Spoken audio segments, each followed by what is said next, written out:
Margaret Hughes dwi'n byw yn Hendig Gwynar Daf. Dwi'n hoff iawn o ddarllen eriod, o dwi'n gwestiwn fach. Llyfr mawr plant, dwi'n credu oedd y llyfr cyntaf i ddarllen. A sa'n gwybod beth fydd y bywyd heb lyfrau. Glenys Thomas ydw i, dwi'n dod o Gaerfyrddin. Y hoff lyfrau at ei gilydd yw llyfrau eitha realistig, nofelau, a stori dda, gyda chymeriad cryf, bach o ddirgelwch falle, tym bach o ffantasi, a falle rhywbeth annisgwl yn digwydd. Betty Wyn James ydw i, o St Clair. Rwy wedi bod yn hoff iawn o ddarllen eriod, nofelau yn benna, hoff iawn o whodunit, a mae rhaid i fi gael llyfr ble bynnag ydw i, mae rhaid bod llyfr yn y bag. Wel, diolch i'r dair yna chi am ddarllen. Ydy llenyddiaeth erotig yn apelio atoch chi? Wel, dim falle fel y cyfryw, ond mae rai fi weid, mae darllen stori dda gyda rhyw chydig bach o elfen o hyn yn y stori, falle yn rhoi rhyw fath o rhywbeth bach extra yn y stori na. O, fi'n credu bod awgrymu'r peth yn fwy erotig na disgrifio fe'n gignoeth rhywun peth am yr awduron yn fan hyn wedi wneud. Mae well dy fi'r awgrym. Chyllo defnyddio'ch dychymyg wedyn. Beth am y straeon ydych chi wedi darllen, te? Dwy ohonyn nhw, a da ni'n derbyn mae straeon, byrion ydyn nhw.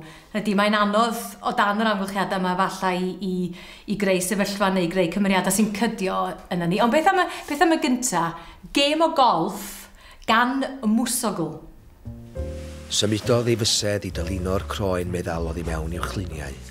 Ei griddfan yn codi wrth iddo symud yn araf, gelfydd i chwilio am y lleither rhwng ei choesau.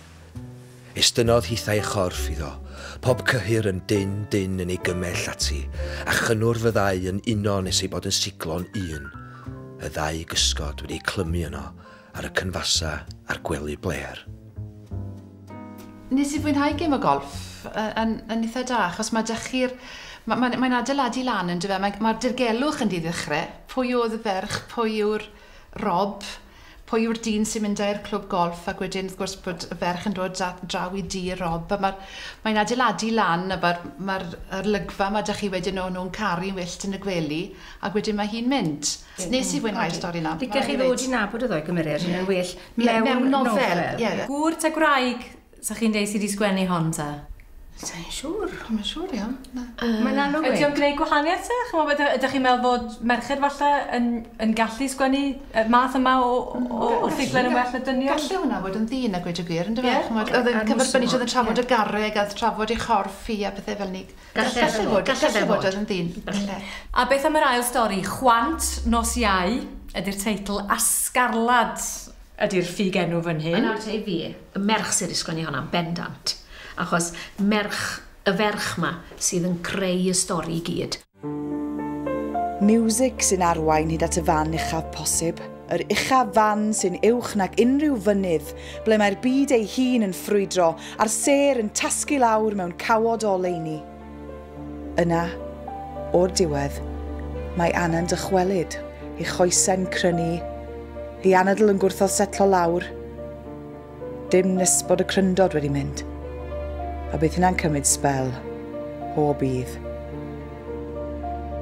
Dwi'n gweld dim yn y stori na. Dim stori na. Dim ond sefyllfa. Sefyllfa o ferch nwydus yn mynd i cael ei ffordd gyda'r dyn bach Henry. Henry ac Anna. Henry ac Anna, ie. Stori hi'n ffasiwn i fi. Oedd y terminoleg ar iaith i fi'n ffasiwn iawn. A chymod sylwch chi bod sais. A sylwch yma, sais o dde. O'n i ddim yn cymryd y stori'n Gymraeg, a wedyn o'ch chi'n cymryd bod i wedi mynd mas ar y foi. A wedyn bod nhw'n siarad y fe, y Saesneg bwrodd hwnna fi, y sioc. Ie, di awduron yn cael anhawster i ddisgrifio sefyllfaeth fel hyn yn Gymraeg? O, mae so fe'n cael anhawster i ddisgrifio nwyd yn Gymraeg, felly sa'n gweld pam oedd e ddim yn nwydus, oedd e? Nago. Chi'n barod i ddarganfod pwy sydd wedi sgwennu be? O, lycyn i wybod, ie. Gêm o golf gan mwsogl. Haf Llywelyn. Reit. Sy'n gyfrifol am y gêm o golf. Reit, dwi'n gallu sgwennu eitha da. Chwant Nos Iau gan Sgarlad gan John Gower. John Gower. Efe. O. Y storiwr. Wel, Wel na. Hollol anghywir, te. Wel o. A wedys i mae merch yn bendant. O, ia, ni fyd. Diolch yn fawr iawn i'r dair ohonoch chi. Dwi wedi mwynhau'ch cwmni chi yn fawr iawn.